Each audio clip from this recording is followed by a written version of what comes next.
What was already a terrifying kidnapping case has now taken an even darker turn, and this time it doesn't come from the abductor, but from someone the FBI says was watching from afar and decided to cash in on the fear. Federal authorities say 42-year-old Derrick Callella, from Hawthorne, California, inserted himself into Nancy Guthrie kidnapping by pretending to be connected to her captors and sending fake ransom messages to her desperate family. He has now appeared in federal court in Tucson, Arizona, and although he's been released from custody, it's under very tight supervision while serious federal charges hang over him. This all centers on what prosecutors say happened on February 4th. According to court documents, that was the day members of Nancy Guthrie's family, already living every relative's worst nightmare, began receiving chilling messages from an unknown number. The text went to her eldest daughter, Annie Guthrie, and Annie's husband, Tommaso Cioni.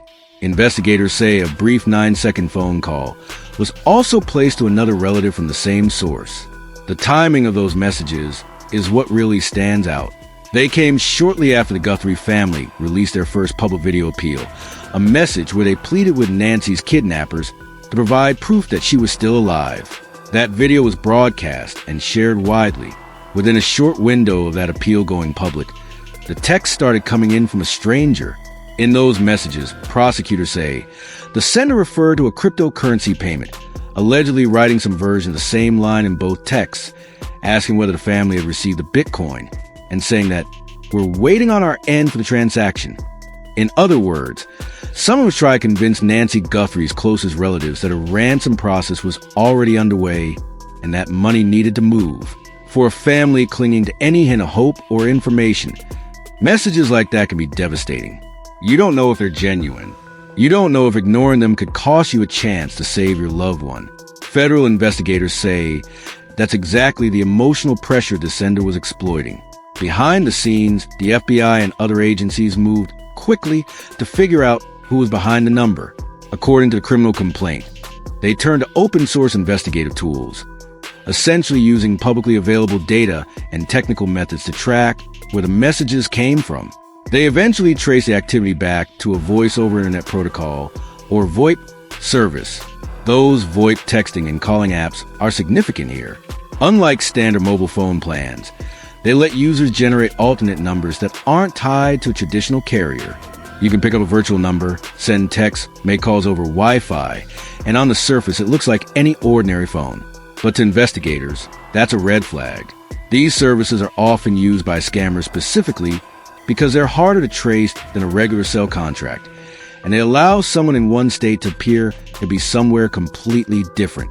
Once agents connected the VoIP account to a user, their investigation, laid out in the Arizona court filings, pointed to Derrick Callella.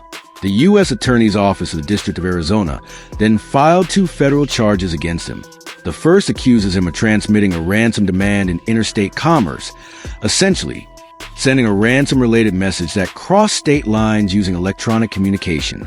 The second charge alleges that he made a phone call without identifying himself, with the intent to abuse, threaten, or harass. Those charges are serious on their own. But what really shocked a lot of people following the Nancy Guthrie case was what investigators say happened once they confronted him. According to complaint, after Callella was taken into custody, agents advised him of his Miranda rights, that is, his right to remain silent to an attorney and so on. Prosecutors say that during the subsequent interview, he admitted to sending the 2 text messages in question. They also say he explained how he got involved, that he had been following media coverage of Nancy Guthrie's kidnapping and that he had found contact details for her family members online. If that account is accurate, then this isn't someone who was anywhere near the original kidnapping. This is someone who, from another state, saw a family in crisis, pulled their phone numbers from the internet, and tried to insert himself into the chaos for money. In the words of prosecutors, he was acting as an imposter, trying to take advantage of the ongoing situation. This is not the first time Callella's name has come up in connection with financial wrongdoing. Records from Los Angeles County show that in October 2025, the district attorney's office there publicly identified him as one of 13 county employees accused in a wide-ranging unemployment fraud scheme. In that case, Callella was charged with 1 felony count of grand theft and a related misdemeanor. Prosecutors in California allege that between 2020 and 2023, he was involved in improperly obtaining approximately $437,383 in state unemployment funds. It's important to note that those California charges are separate from the current federal case in Arizona, and charges are not the same as convictions. But the existence of that earlier case is part of the picture prosecutors are now painting.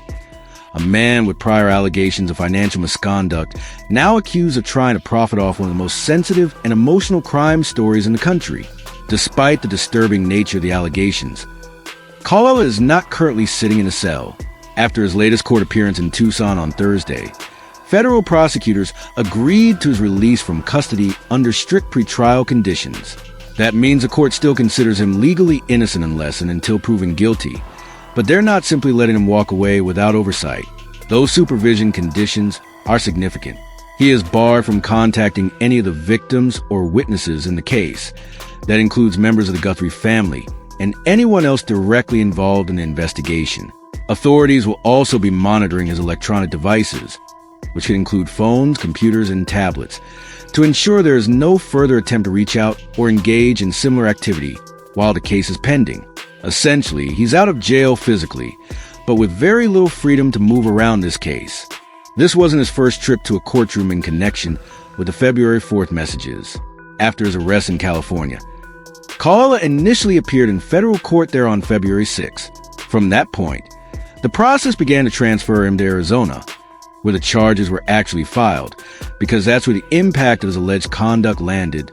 The Guthrie family and the wider investigation into Nancy's disappearance are centered in Tucson. Thursday's hearing in Tucson was a moment Arizona-based prosecutors formally addressed his conditions going forward. One thing federal authorities have been very careful to emphasize is that the texts Callella is accused of sending are not the only ransom communications tied to this case, and they are not believed to be the ones that matter most in terms of finding Nancy Guthrie. Back on February 2nd, 2 days before the alleged imposter messages, the Tucson CBS affiliate, KOLD, received a separate ransom communication related to the kidnapping. That earlier contact is being treated differently. The U.S. Attorney's Office and the FBI have stressed that Callella's February 4th texts appear to be unrelated to that February 2nd message received by the TV station. The KOLD communication is still under active review and, crucially, could be connected to the actual abductor or abductors. FBI Phoenix Special Agent in charge Hythe Yankee addressed that point directly, telling reporters that while Callella's conduct looks like an opportunistic attempt to profit from the crisis, there remains another ransom demand that may have originated from whoever is actually holding Nancy.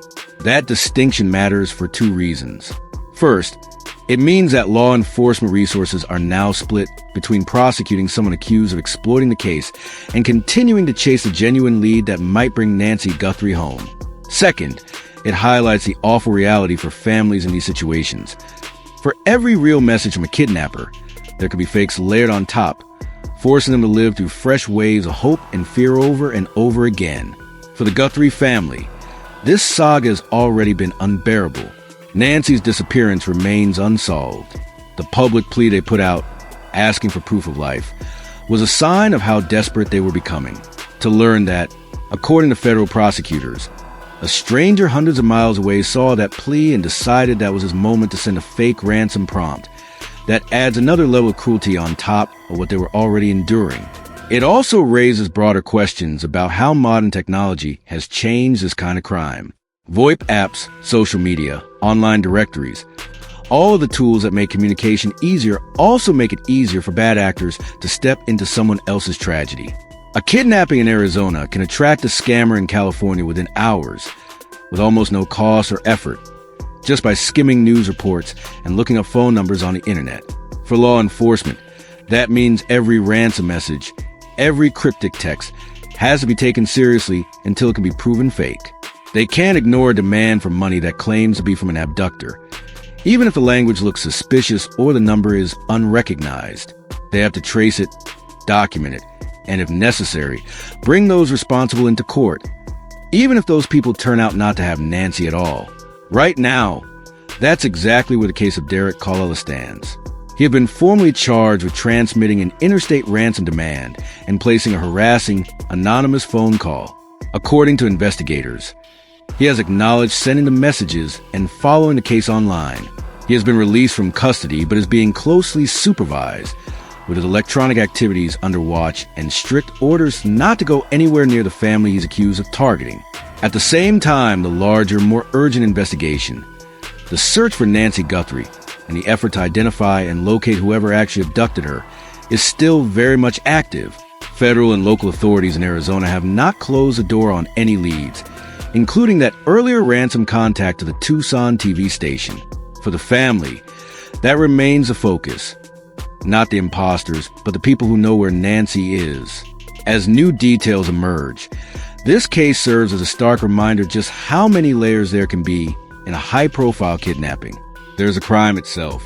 There's the media attention it draws. And then, sometimes, there are those on the outside looking to turn someone else's trauma into an opportunity. For now, one alleged imposter is out of jail, but under a federal microscope. The court process will determine what, if any, punishment he faces for what prosecutors say he did on February 4th. Meanwhile, the search for the truth behind Nancy Guthrie's disappearance continues, with investigators